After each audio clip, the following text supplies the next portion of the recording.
Oh, cantadmelas otra vez, bellas palabras de vida.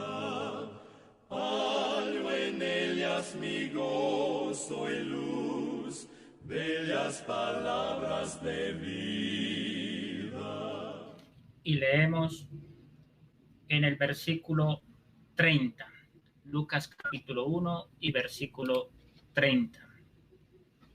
Dice: entonces el ángel le dijo: María, no temas, porque has hallado gracia delante de Dios, y ahora concebirás en tu vientre y darás a luz un hijo y llamarás su nombre Jesús. Este será grande y será llamado Hijo del Altísimo, y el Señor Dios le dará el trono de David su padre, y reinará sobre la casa de Jacob para siempre, y su reino no tendrá fin. Entonces María dijo al ángel: ¿cómo será esto? Pues no conozco varón. Respondiendo el ángel le dijo: el Espíritu Santo vendrá sobre ti, y el poder del Altísimo te cubrirá con su sombra, por lo cual también el santo ser que nacerá será llamado Hijo de Dios. Y aquí tu pariente Elizabeth, ella también ha concebido hijo en su vejez, y este es el 6º mes para ella, la que llamaban estéril, porque nada hay imposible para Dios. Entonces María dijo: he aquí la sierva del Señor, hágase conmigo conforme a tu palabra. Y el ángel se fue de su presencia.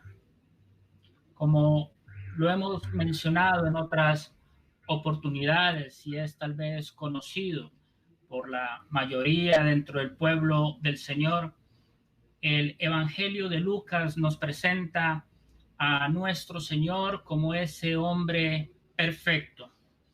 Y Dios escogió para escribir este Evangelio a un hombre gentil, dirigido a otro hombre gentil. Y además es médico. Y como buen médico, él va a detallar ciertos aspectos que no se mencionan en otros evangelios. El Espíritu Santo usó a esta persona para describir lo apropiado de la humanidad de nuestro Señor Jesucristo.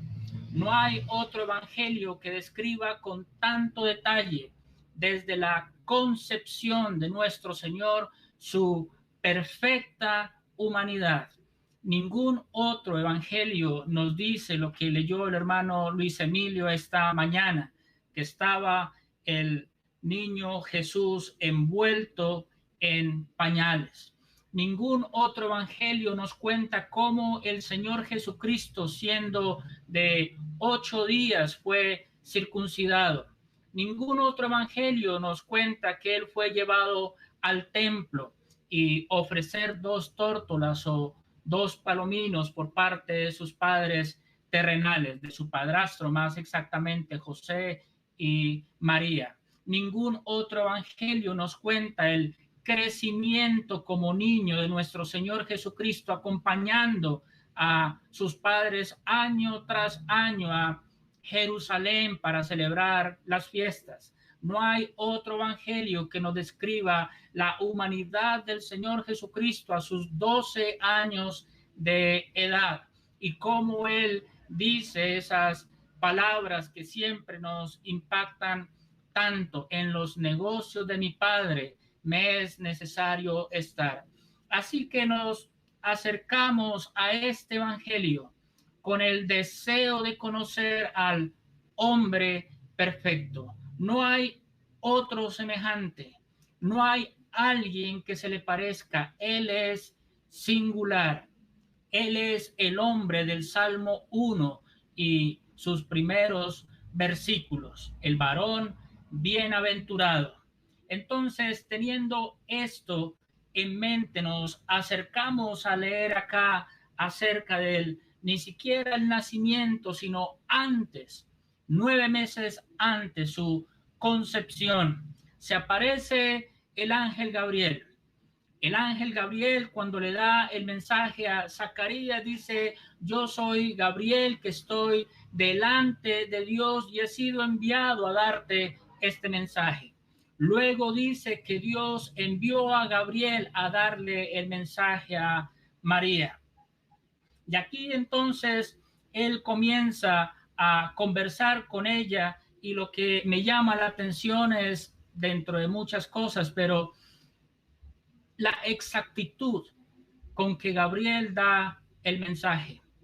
Él no llegaba a improvisar a ver qué decía, él no llegaba a inventar algo, él iba con un mensaje claro de parte de Dios.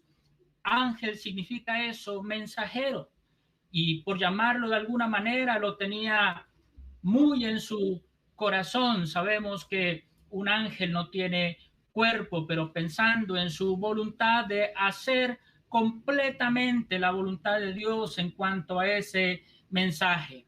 Y esto nos puede ayudar a nosotros también para llevar el mensaje con claridad, con exactitud, solamente lo que Dios quiere que se diga, y no medie de parte nuestra intenciones humanas o argumentos propios.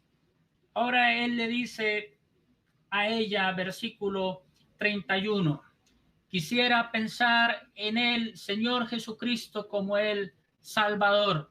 Versículo 31. Quisiera pensar en el Señor Jesucristo como el sacerdote. Versículo 32, primera parte.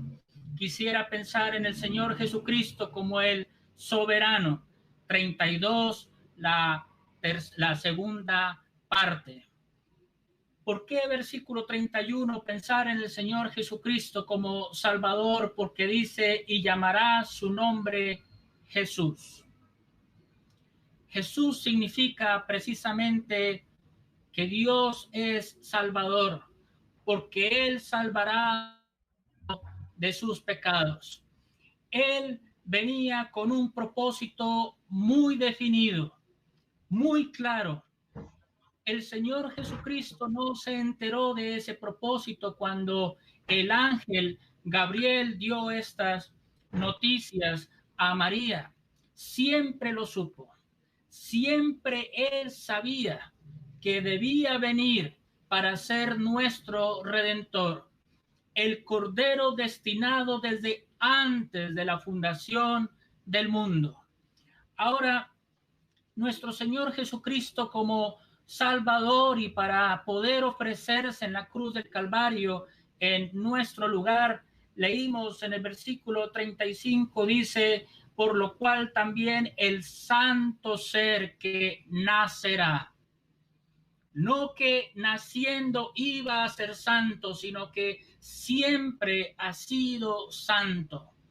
Y esta es una doctrina absolutamente fundamental que Satanás ha tratado de, o que siempre ha atacado. Un fundamento de la fe cristiana: que Cristo no es Dios, o que Cristo de alguna manera pecó, o tantas blasfemias que se hablan de nuestro Señor Jesucristo. Pero nuestro Señor, nuestro amado Salvador, no hubiera podido ofrecerse en la cruz del Calvario si en él hubiera existido un solo pecado, porque de haber sido así, él mismo necesitaba de un Salvador. Pero nuestro amado Señor se ofreció en la cruz del Calvario en la santidad de su ser. Cuando vemos al Señor en su humanidad, en la perfección de su persona, jamás en él existió eso que es tan evidente en nosotros: el orgullo, la vanidad, la autojustificación, la envidia, el egoísmo, las malas intenciones, un mal pensamiento. Eso hace parte de nuestra naturaleza corrupta y caída, pero en el Señor Jesucristo, la hermosura de su ser, de su persona, santo en todo su ser. Por eso él podía llevar nuestros pecados en su cuerpo. Siendo Dios, él no podía contaminarse.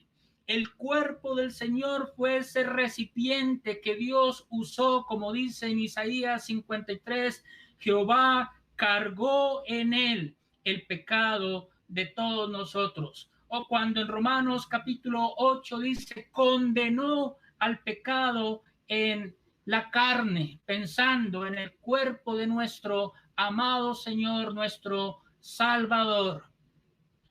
Late en nuestros corazones, se alegra nuestra alma al considerar a Jesús. Y lo decimos con reverencia, el Señor Jesucristo, nuestro Salvador, el que se ofreció en la cruz, siendo el santo ser, se ofreció por nuestros pecados. Pero ustedes dirán, ¿de dónde Esteban saca eso de el sacerdocio que leímos ahí en el versículo 33? Cuando pensamos en el Salvador, estamos pensando en el aspecto pasado, lo que Él ya hizo, lo que Él ya consumó. Cuando pensamos en el sacerdote, estamos contemplando lo que el Señor está haciendo hoy en el presente.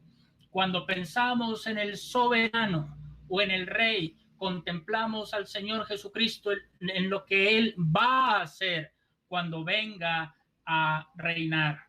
Pero entonces estamos en nuestro segundo punto, el sacerdote. Dice el versículo 32, este será grande y será llamado Hijo del Altísimo. Más adelante leímos que el poder del Altísimo te cubrirá con su sombra. La primera mención de este nombre de Dios, el Altísimo, está en Génesis capítulo 14. En Génesis capítulo 14, si quieren, leamos lo mejor. Génesis, vamos al principio de la Biblia. Génesis capítulo 14.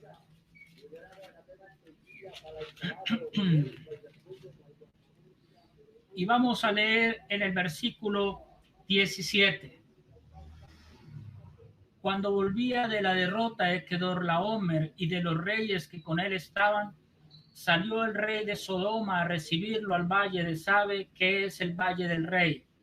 Entonces Melquisedec, rey de Salem y sacerdote del Dios Altísimo, sacó pan y vino y le bendijo diciendo: bendito sea Abraham del Dios Altísimo, creador de los cielos y de la tierra, y bendito sea el Dios Altísimo que entregó tus enemigos en tu mano y le dio a Abraham los diezmos de todo.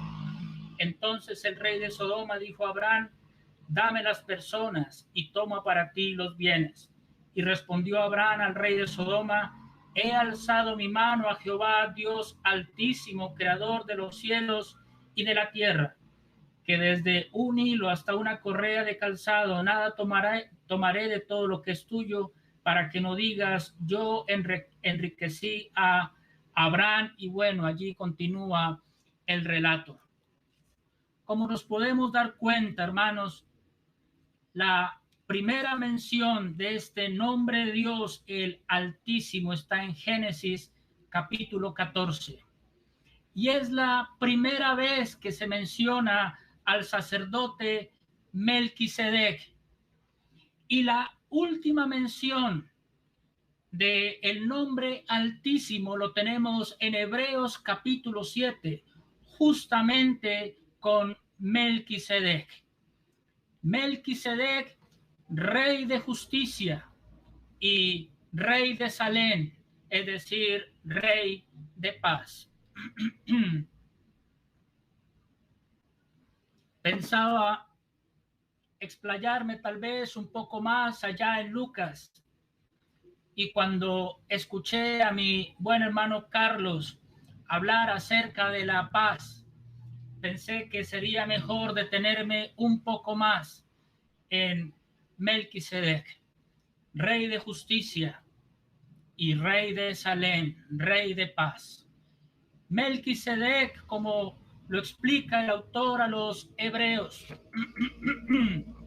sin padre, sin madre, es decir, cuando se introduce este personaje en la Biblia, no se hace alusión a su padre, no se dice nada acerca de su madre, sin padre, sin madre, sin genealogía. No sabemos nada de dónde provino Melquisedec. Y dice, hecho semejante al Señor Jesucristo, también pensando en la eternidad, pensando en el sacerdocio perdurable de nuestro Señor Jesucristo. Dice el autor allá en el capítulo 7 de Hebreos que el Señor Jesucristo no vino de la tribu de Leví, el orden sacerdotal, que vino de la tribu de Judá, de la cual nada se dijo tocante al sacerdocio, pero que él sí fue constituido según el orden de Melquisedec, de este Melquisedec que estamos leyendo en este momento. Y entonces este sacerdote se le aparece a Abraham, que venía cansado después de haber librado una batalla para poder recuperar a su sobrino Lot. Y lo que él hace es que saca pan y vino y lo bendijo. Lo que tenemos en Melquisedec es provisión, pero lo que también tenemos en Melquisedec es bendición. Cuando pensamos en nuestro Señor Jesucristo, en Él hay provisión y en Él también hay bendición.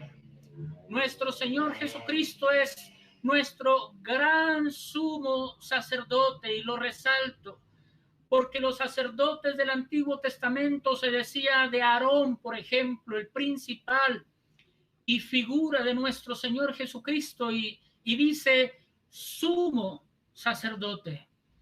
Pero cuando pensamos en nuestro Señor, leemos nuestro gran sumo sacerdote según el orden de Melquisedec.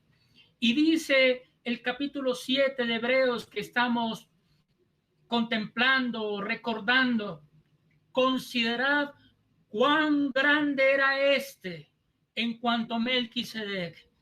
Y ahora, hermanos, consideremos cuán grande es nuestro Señor, el verdadero sacerdote, su ministerio sin igual. Y ante el cansancio, Melquisedec le ofrece pan y vino. Amados hermanos, en este peregrinaje, sobre todo ahora en esta pandemia que nos ha tocado vivir, experimentamos el cansancio y tal vez sentimos que nuestras fuerzas se agotan y quizás estamos cansados y tal vez quisiéramos echar la toalla, tal vez como que no damos más.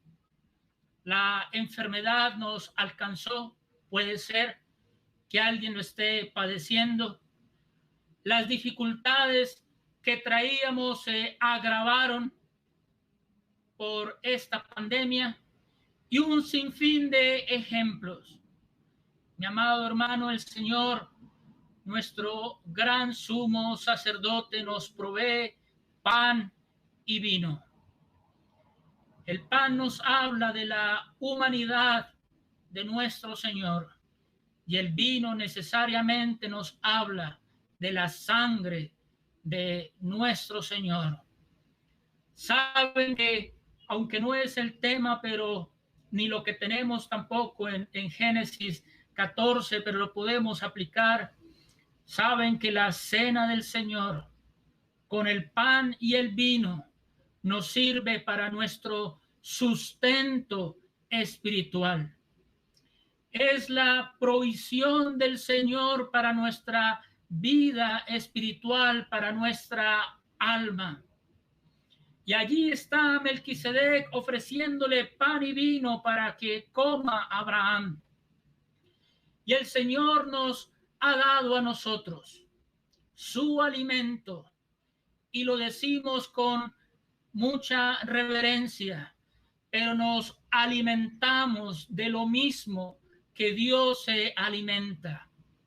El Padre está satisfecho en Cristo y en su obra. Su Hijo es su entera y eterna satisfacción, su deleite y su gozo. Y para nosotros, hermanos, sentados a la mesa del Señor, no a la cena del Señor, sino a la mesa. Y como Abraham, recibimos la provisión de nuestro gran sumo sacerdote. Y entonces comenzamos a alimentarnos de él. Les animo, ya se los he mencionado, pero les animo para que volvamos vez tras vez a los evangelios, para que sustentemos nuestra alma, como dicen los salmos, con grosura, para que nos alegremos en Cristo, para que disfrutemos de la provisión que el Padre ha dado a este mundo, pero lo que el Padre ha dado a los suyos, a nosotros. El Señor Jesucristo está hoy permanentemente el Hijo del Altísimo. Y discúlpeme que no dije lo que es el Altísimo. El Altísimo es el Ser Supremo, el superior. No hay nadie más arriba de Dios y de su trono. Por eso fue tan grave el pecado del querubín grande. Sobre las alturas, sobre las nubes estableceré mi trono y seré semejante al Altísimo. Semejante locura la que pasó por su corazón, porque uno es el Supremo y nadie más. Nuestro Dios está exaltado en las alturas y contemplamos al Hijo del Altísimo, siendo nuestro gran sumo sacerdote.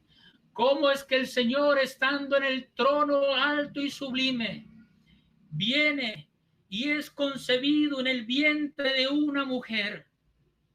Ahí el embrión tan chiquito, me preparaste cuerpo, y el Espíritu Santo formando ese ser, ese cuerpecito allí en el vientre de María, el Hijo del Altísimo, verlo dentro de un cuerpo y allí desarrollándose, luego naciendo en la pobreza. Oh, hermanos, cuán precioso es nuestro Señor.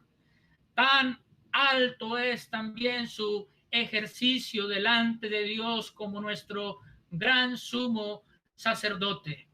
No solamente nuestro Señor nos da la provisión, sino que nuestro Señor también nos da la bendición. Qué interesante que en el Evangelio de Lucas, que nos presenta al hombre perfecto, se nos hable, creo que en 5 veces, acerca del Altísimo.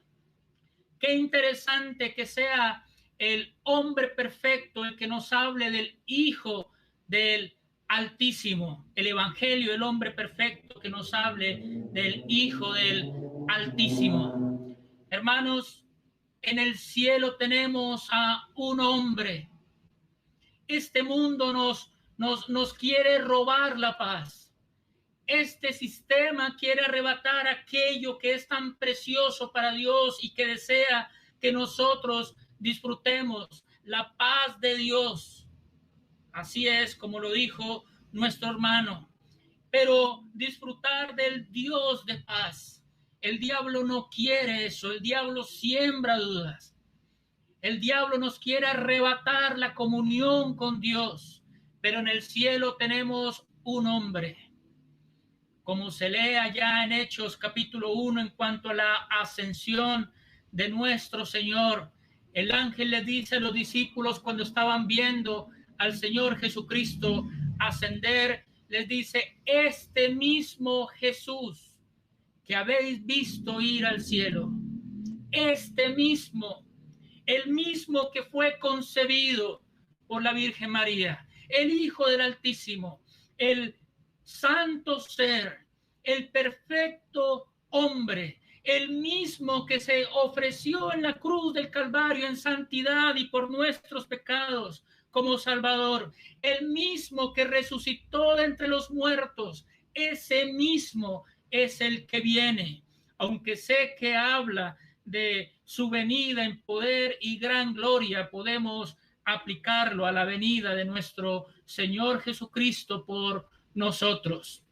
Ese mismo Jesús, ese hombre, es el que está en los cielos. Ese hombre que entiende nuestra debilidad, no nuestro pecado, pero entiende nuestra debilidad, que sabe que somos polvo. El hombre que fue tentado en todo, pero sin pecado. El hombre que se condolió con Marta y María cuando murió Lázaro. El hombre que sentía compasión por la multitud cuando tenía hambre física, quien se compadecía de las viudas, quien abrazaba a los niños. Ese hombre está en el cielo, perfecto y glorificado, el santo ser, el Hijo del Altísimo, intercediendo por nosotros. Y con su provisión, en comunión con él, porque la mesa del Señor nos habla de la comunión con nuestro Señor. Pero Lucas termina con el Señor Jesucristo bendiciendo a sus discípulos. Alzando las manos, dice Lucas, los bendijo. Melquisedec bendijo a Abraham. Bendito Abraham del Dios Altísimo. Hermanos, me conmueve pensar que el Señor Jesucristo nos bendijo ya con la salvación, pero ahora resucitado de entre los muertos nos bendice. Y al levantar sus manos, sus discípulos vieron las señales de los clavos que habían traspasado, sus heridas. En el cielo está el hombre perfecto herido. Allí está el Señor glorificado, nuestro gran sumo sacerdote, con las señales en sus manos, en sus pies, el costado traspasado. Pero hermanos, nos bendice. Disfrutemos de la bendición de nuestro Señor. Disfrutemos de su paz. Disfrutemos de la comunión con Él. Disfrutemos del ministerio sacerdotal de nuestro Señor. Este último tiempo he escuchado tanta enseñanza sobre el sacerdote. Y uno se inquieta y uno dice, ¿por qué estoy escuchando tanto sobre el ministerio actual de mi Señor? Es de las enseñanzas que menos se dan en las asambleas sobre el sacerdocio del Señor. Y me gozo al pensar el sacerdote, el gran sumo sacerdote que tenemos en los cielos. Bendito sea Abraham del Dios Altísimo. Y el Señor Jesucristo bendijo a sus discípulos. Se me acabó el tiempo y solamente lo menciono, pero allá donde leímos en Lucas capítulo 1, tenemos el soberano. Es el santo ser. Es el Salvador. Es nuestro gran sumo sacerdote. Pero Él también es el soberano. Cuando fueron a visitar a nuestro Señor Jesucristo, estos hombres de ciencia, ellos preguntaron, ¿dónde está el que ha nacido rey? El Señor es el rey. Todavía no lo vemos coronado, pero Él es el rey. No es el rey del creyente, no es el rey de la iglesia, es el Señor de los suyos, es la cabeza exaltada de la iglesia universal y también local, pero el Señor es el rey y viene a reinar.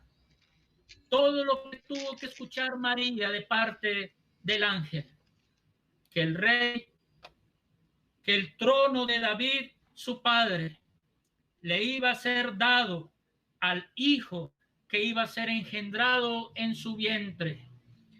María era una mujer piadosa, una mujer que leía su Biblia, es decir, leía el Antiguo Testamento. Ella tenía en su corazón Génesis capítulo 3 y versículo 15. Ella entendía la profecía allí contenida que Dios iba a mandar un redentor nacido de mujer. Pero quizás ella no se imaginaba que sería, perdonen la redundancia, ella misma, la madre, la que iba a traer a este mundo al Redentor de Israel, pero también de este mundo. Tal vez en su corazón no estaba que de ella iba a venir el rey. El ángel está dando el mensaje. De ti nacerá un niño, engendrado por el Espíritu Santo, el santo ser, y él va a reinar, rey de justicia y rey de Salem. Nuestro Señor Jesucristo reinará con vara de hierro. Persona que peque, el Señor Jesucristo, con santidad, con justicia plena, reinará. El pecado no va a hallar cabida en ese tiempo. El rey que no admite sobornos, rey de justicia y rey de paz. Salomón reinó durante 40 años en paz y es figura de nuestro Señor Jesucristo reinando en paz en su reino milenario. Hermanos, damos gloria a nuestro Señor Jesucristo, nuestro Salvador, nuestro gran sumo sacerdote, el que va a reinar, el santo ser. Que el Señor prospere su palabra. Vamos a orar.